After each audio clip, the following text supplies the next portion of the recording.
Depuis son annonce il y a quelques mois, il y a une moto qui n'a eu de cesse à la fois de susciter l'émotion, mais aussi pas mal de questions, beaucoup d'interrogations quant à son avenir. Cette machine, vous le savez très bien, il s'agit de la GSX-R 1000 chez Suzuki, la résurrection d'une véritable légende de l'hypersportivité, peut-être la sportive la plus populaire de toute l'histoire.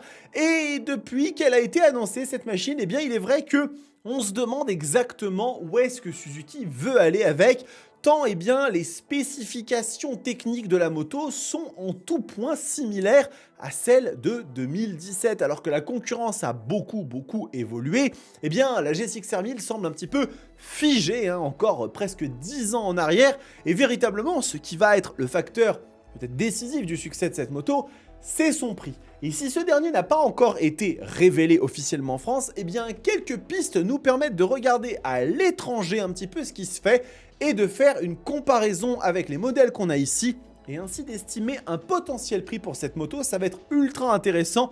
Bonjour à toutes et à tous, bienvenue dans cette nouvelle édition de Moto Bistro, votre émission consacrée à l'actualité du monde de la moto. Et c'est vrai que suite à l'annonce de ce prix absolument compétitif, pour dire le moins, de la nouvelle ZX-10R 2026, il était intéressant d'essayer de venir se pencher un petit peu sur cette GSX-R 1000R. Donc comme je vous le dis, le tarif n'a pas encore été annoncé, tout du moins en France.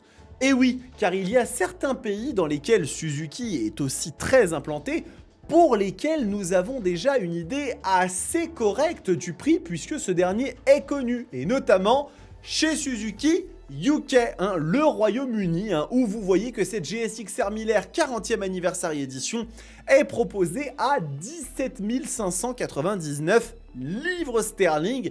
Et donc on va s'amuser à faire un petit jeu de comparaison avec des conversions euro-livres et aussi d'autres modèles qui existent et dont on connaît les prix à la fois en France et au Royaume-Uni pour essayer d'estimer comme ça un peu une base de ce que va donner le prix de cette hyper sportive en France. Et vous allez voir que ça va conditionner peut-être un peu en partie le succès de la machine. Alors, si on s'amuse à aller regarder un petit peu les différents modèles dont je vous parlais, on peut par exemple voir ici la GSX 8T, une moto qui a elle aussi suscité quelques interrogations concernant son tarif, puisque c'est une version néo-rétro de la GSX 8S, mais à un tarif qui est quand même assez élevé, puisqu'on est à 10 899 €, soit quand même belle augmentation par rapport au prix de la version Roadster.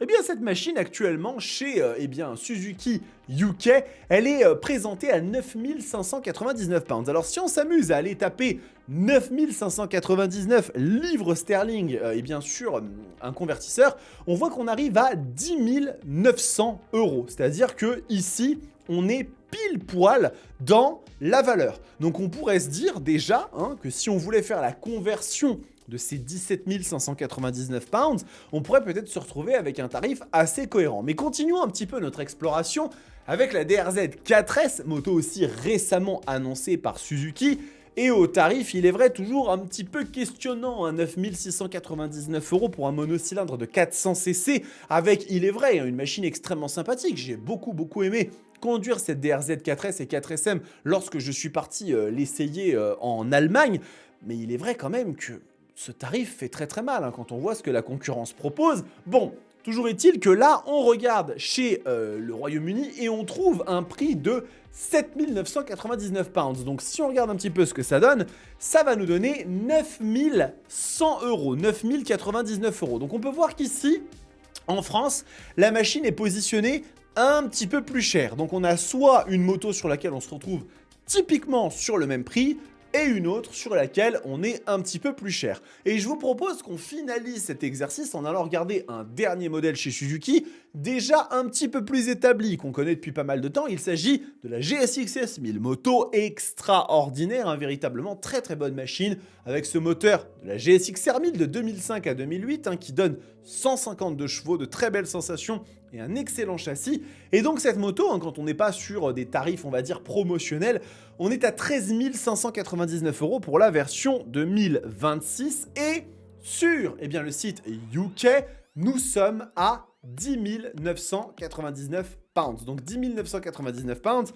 ça va nous donner 12 512 €. Donc il semblerait que au Royaume-Uni, la machine ait été eh bien, sensiblement baissée en termes de prix hein, par rapport à ce qu'on a aujourd'hui, même si le tarif actuel est de 13 199 €, mais ça nous donne quand même une différence assez marquée. Hein. Ici, on est à 12 512 et sur cette version, on est à 13 199 €, donc on est à 700 € de différence. Alors bien sûr, hein, il existe des taxes et des choses comme ça, mais on a déjà à peu près une base qui nous permet de donner un prix à peu près similaire, voire un peu plus élevé en France qu'au Royaume-Uni quand on fait la conversion pounds en euros. Alors si on retourne bien sûr sur eh bien, la page de la GSX-R 1000 au Royaume-Uni, on est à 17 599 pounds, ce qui nous donnerait un tarif initial pour cette machine de 20 020 €.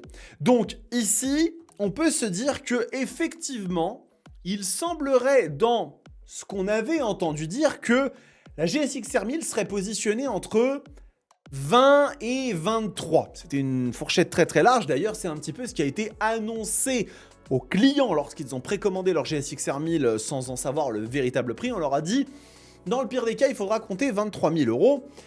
Bon, 20 000 €, c'est la projection la plus optimiste qu'on puisse avoir si on s'en réfère à cette grille de comparaison qu'on a entre le Royaume-Uni et la France, mais on a vu qu'aussi les prix pouvaient être un peu plus élevés. Il serait donc pas forcément étonnant de voir la machine à 20 500 ou même 21 000 €.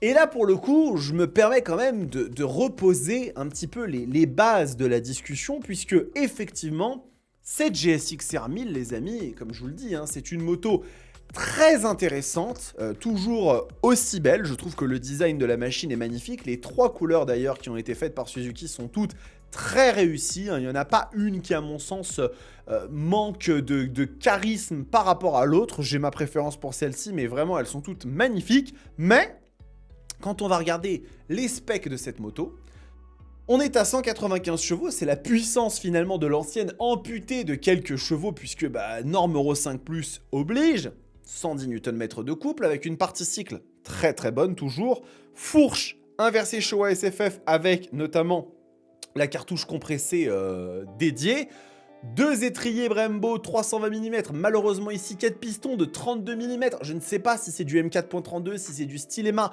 il ne se prononce pas dessus et en règle générale, vous savez comment ça fonctionne, quand vous avez des arguments marketing, vous les sortez. S'il ne les donne pas, c'est qu'à mon avis, ça ne doit pas être des étriers M50 ou Stylema. À Epure, c'est sûr et certain que ce n'est pas le cas parce qu'ils n'ont pas ce design-là. Si on regarde un petit peu les dimensions, on est sur une machine qui fait 203 kg, donc c'est pas non plus une moto qui est lourde. Hein. Et surtout, ce qui pour moi pose vraiment problème, c'est cet écran qui accuse d'une technologie extrêmement vieillissante chez Suzuki. Hein. C'est véritablement le modèle de 2017 qui ressort en 2025. Le problème, c'est qu'en 2017, ça faisait déjà 2 ans qu'on avait des Panigale 1299S avec des magnifiques écrans TFT. Et il est vrai qu'effectivement, ça pose beaucoup de questions.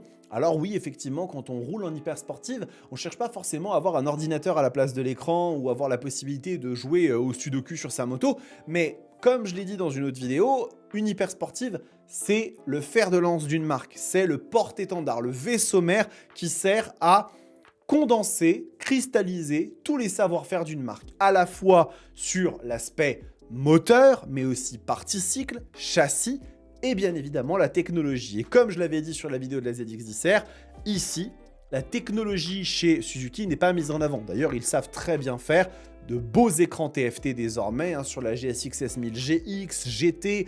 Ils savent même marier les aiguilles et les écrans très habilement sur la Yabusa. Ce qui me fait quand même dire, hein, je ne peux m'empêcher de le dire, que cette GSX R 1000 est un petit peu surfée sur une tendance de façon assez paresseuse pour essayer d'aller un petit peu chercher la nostalgie des fans.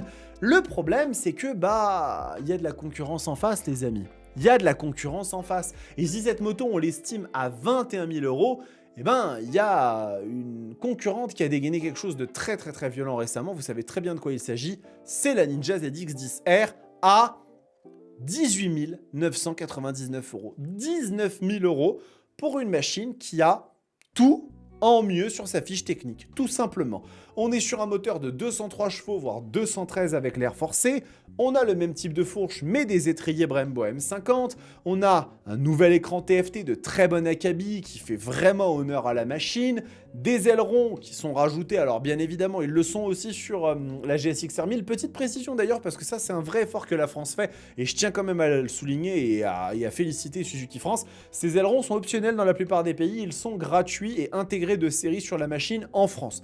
Ça mérite quand même d'être signalé.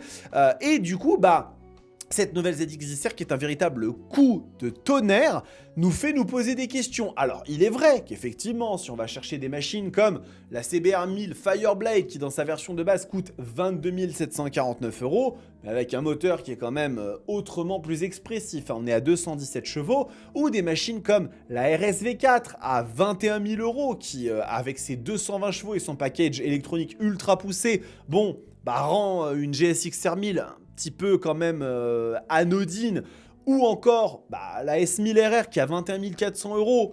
Si la GSX-R 1000 est à 21 000 € pour 400 € de différence, vous avez là aussi encore un monstre de technologie, de puissance, de performance. Je vous pose la question, que reste-t-il à la GSX-R 1000 ? Et ne venez pas me parler de nostalgie, d'aura. Oui, bien sûr, ça d'accord. Mais la nostalgie et l'aura, ça va faire vendre les puristes. Ça va faire vendre aux aficionados de la GEX. Moi, je vous parle de quelqu'un qui va arriver sur le marché, va vouloir acheter une hypersport, parce qu'encore aujourd'hui, il y a des gens qui achètent des hypersports, hein, ils rêvent de ces motos, et qui va hésiter entre une CBR 1000 RR, entre une ZX-10R, potentiellement une S1000RR, une Panigale, un peu plus chère quand même, une RSV4, et qui va voir cette moto, voilà, et qui va la voir entre 20 et 21 000 €, et qui va se dire, mais pourquoi est-ce que j'irais vers ça ? Qu'est-ce qui me pousse ? Qu'est-ce qui me donne comme argument de vente ? Ah d'accord, c'est une machine qui était très, très populaire à son époque, etc. Il y a encore quelques années, c'était... Mais qu'est-ce qui vraiment justifie l'achat de la GSX-R 1000 ? C'est la question que je vous pose, c'est la question peut-être que Suzuki se pose actuellement. Peut-être que Suzuki ne souhaite pas sortir énormément de GSX-R 1000, peut-être même d'ailleurs qu'ils sont en train d'en préparer une autre, et que c'est la raison pour laquelle cette édition 2026 va être un petit peu tempérée en termes de mise à jour et d'évolution. Je pense qu'il va quand même falloir qu'à un moment donné, SUS se réveille, parce que là, ils sont en train de prendre beaucoup de retard, et des 4 marques japonaises, ce sont ceux qui sont résolument les plus en retard aujourd'hui. Ils ont eu une période 2010 qui a été compliquée, il est vrai.